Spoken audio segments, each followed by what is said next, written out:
पेपरफुटी प्रकरणामुळे वादात सापडलेली अन्न व औषध प्रशासन विभागातील औषध निरीक्षक पदाची भरती प्रक्रिया रद्द करण्याचा महत्त्वपूर्ण निर्णय MPSCने घेतला आहे.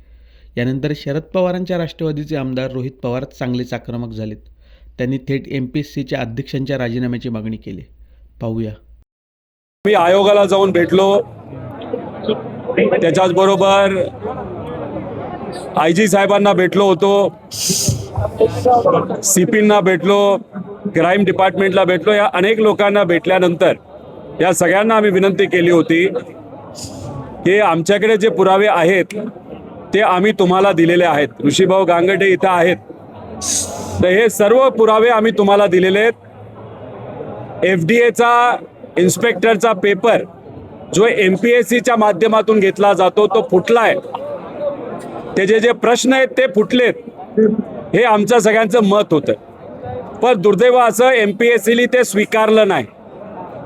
MPSCला आम्ही दबाव टाकून विनंती करून इन्व्हेस्टिगेशनला तपासाला तुम्ही सुरुवात करा असं सांगितल्यानंतर त्यांनी इन्व्हेस्टिगेशन सुरू केलं. पोलीस विभागाने इन्व्हेस्टिगेशन चांगलं केले, अधिकारी चांगलेत.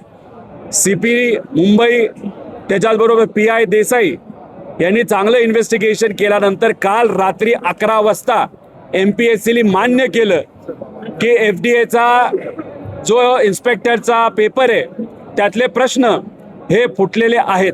आम्हाला असं कळतंय की 3 अधिकाऱ्यांची नावं FIR मध्ये आहेत. अजून FIR आमच्यापर्यंत आलेलं नाही आणि इतर 6 लोक त्याच्यामध्ये आहेत, त्यांची नावं सुद्धा आमच्यापर्यंत आलेली नाहीत. आपण सगळ्यांनी एक गोष्ट जाणून घेतली पाहिजे, 1997ला MPSCचा पहिल्यांदा पेपर फुटला होता PSIचा, आणि त्यावेळेसचे अध्यक्ष जे होते MPSCचे, काय नाव होतं त्यांचं, कर्णिक, त्यांना जेलमध्ये टाकलं होतं. 1.5 वर्ष जेलमध्ये होते.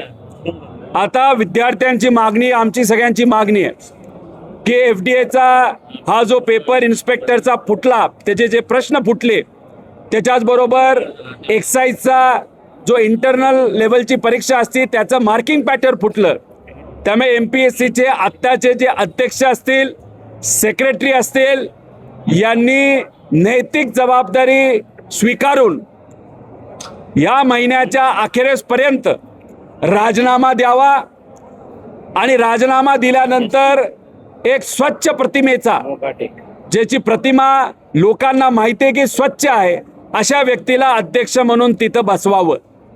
आणि आम्ही अजून एक विनंती करतो की हे जे काही तपास आहेत, FIR आहे, ह्या सगळ्या गोष्टी तुम्ही पब्लिक करा, लपून ठेवू नका.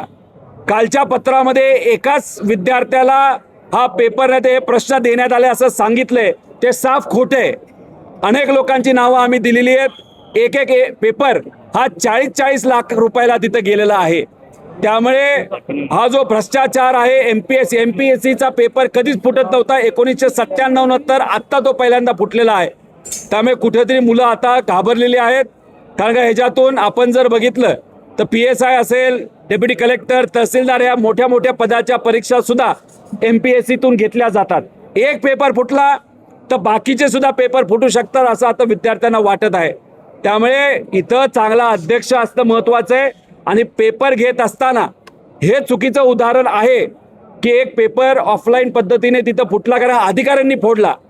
पण याच्यात आम्हाला येणाऱ्या परीक्षा ह्या ऑफलाईनच पाहिजे, ऑनलाईन नको, ही आमची ठाम मागणी. फक्त अध्यक्ष हा चांगल्या प्रतिमेचा या आमच्या आयोगाला तुम्ही द्यावा अशी सरकारला सुद्धा विनंती करतो. त्याच्याचबरोबर सामान्य प्रशासनाचे जे मंत्री आहेत, जे आदरणीय मुख्यमंत्री साहेब आहेत, त्यांनी सुद्धा या बाबतीत आज संध्याकाळपर्यंत या विद्यार्थ्यांना स्पष्टीकरण द्यावं.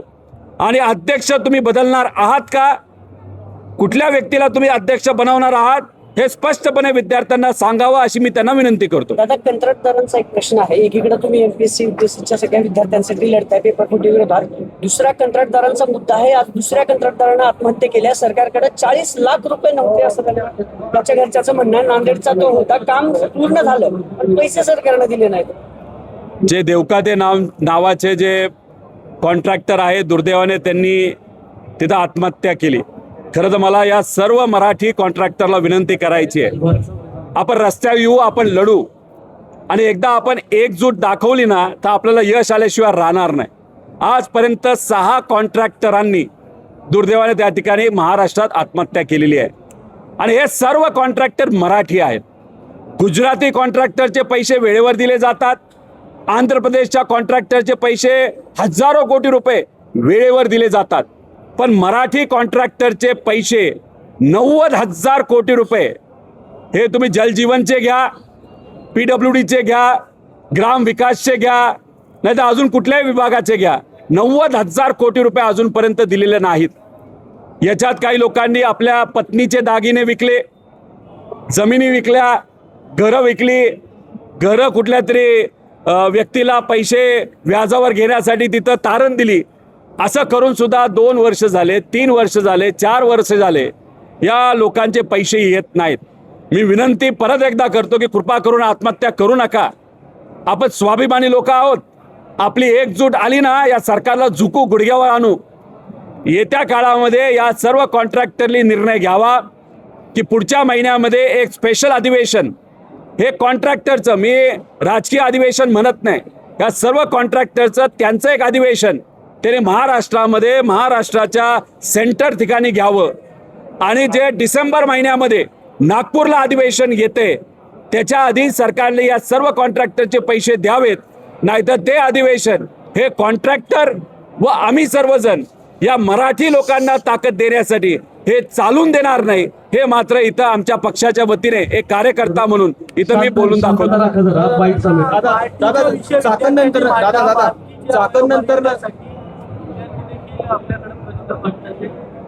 नाही, बार्टी, सारथी, महाज्योती, त्याच्यावर TRT या सगळ्या ज्या महत्त्वाच्या संस्था आहेत विद्यार्थ्यांच्या भवितव्यासाठी काम करणाऱ्या, याच्यामध्ये सगळ्यांनाच एक वयोगट टाकलेला आहे 30 वर्षाचं. हे मान्य नाही या विद्यार्थ्यांना. विश्वरत्न डॉक्टर बाबासाहेब आंबेडकरांनी सांगितलं होतं, शिका, संघटित व्हा आणि संघर्ष करा. आणि मग या विद्यार्थ्यांची इच्छा असेल अजून काहीतरी शिकावं, PhD करावं, डबल पोस्ट ग्रॅज्युएशन करावं, आणि सरकार याच विद्यार्थ्यांना म्हणते आम्ही वयोगटाची मर्यादा तिथं टाकतोय. एका बाजूला 1,40,000 कोटी रुपयाचा शक्तीपीठ मार्ग जो शेतकऱ्याला नकोय, महाराष्ट्राला नकोय, फक्त सुरजागड म्हणजे गडचिरोलीमध्ये असणाऱ्या एका खान मालकाला मदत व्हावी यासाठी 1,40,000 कोटीचा तिथं रस्ता केला जातोय. आणि त्याच्यामध्ये सुद्धा आमच्याकडे पुरावे 30,000 कोटी रुपयाचा मलिदा हा खाल्ला जाणार आहे, भ्रष्टाचार होणार आहे. तो पैसा तिकडे न वापरता या सर्व समाजाच्या, जाती धर्माच्या मुलांसाठी वापरायला काय हरकत आहे? आदिवासी विद्यार्थी तिथं आंदोलन करतायत, त्यांना तिथं पाठिंबा सरकारकडनं दिला गेला पाहिजे. त्यामुळे हे सगळे जे मोठे मोठ्या संस्था आहेत, बार्टी असेल, महाज्योती असेल, सारथी असेल, अमृत असू द्या, TRT असू द्या, ह्या सर्वांना आमचा पाठिंबा. हे विद्यार्थी ज्याच्यासाठी संघर्ष करत आहेत ते योग्यच भूमिका, योग्यच मागण्यात त्यांना आमचा पाठिंबा आहे.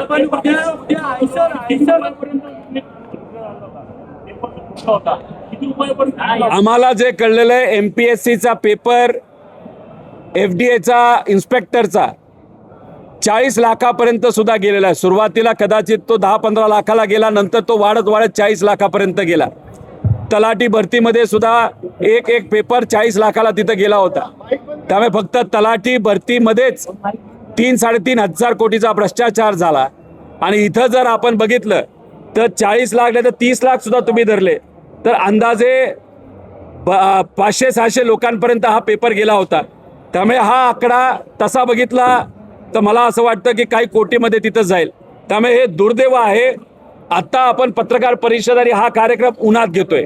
ह्या सामान्य परिवारातली ही लोक आहेत, आई वडील उन्हात कष्ट करतात, इथं बिचारे हे संघर्ष करतात आणि यांचं भवितव्य सुद्धा हे सरकार उन्हातच तिथं ठेवत असेल तर हे योग्य नाही. यांना योग्य न्याय देण्यासाठी आम्ही प्रयत्न करू. FIR आपल्याकडे FIR आलेली आहे. आता ती FIR कदाचित चुकीची असेल. न्यूज 18 तर्फे आम्ही सांगतो की ती FIR आम्ही हे करत नाही, पण त्याच्यात असं लिहिले ज्यांनी पेपर फोडलाय ना त्यांनी त्याच्या गर्लफ्रेंडसाठी पेपर फोडलाय. ही पोलिसांची माहिती आहे, आमची माहिती नाहीये. त्या FIR मध्ये अशी नमूद आहे की एकाच विद्यार्थिनीकडे तो पेपर गेला होता सुरुवातीला. मग एकाच विद्यार्थिनीकडे गेला असेल तर बाकीच्या विद्यार्थ्यांचं MPSCनं का नुकसान केलं, वेळेत ऍक्शन का घेतली नाही? हे बघा, याच्यात एकच विद्यार्थी नाही तर विद्यार्थिनी याच्या जबाबदार आहे असं नाही आहे. हा पेपर अनेक लोकांना दिला गेला आहे. काही विद्यार्थी असे आहेत की एकाच खोलीत चौघं राहतात, त्या चौघं पास झालेली आहेत. एका अधिकाऱ्याची मुलगा आणि मुलगी दोघं पास झाले. त्यांचं तुम्ही अभ्यासाचं इतिहास थोडंसं काढा, तुम्हाला कळेल ते किती हुशार आहेत. गुजरातमध्ये एकाच हॉस्पिटलमध्ये काम करणारे 6 लोक ते पास झालेले आहेत. अशा अनेक उदाहरणं आहेत. नावं दिली आहेत, क्लासेसची नावं दिली आहेत. नांदेडचं कनेक्शन आहे, नंदुरबारचं कनेक्शन आहे, बार्शीचं कनेक्शन आहे. हे सगळे आम्ही तिथं दिले. आणि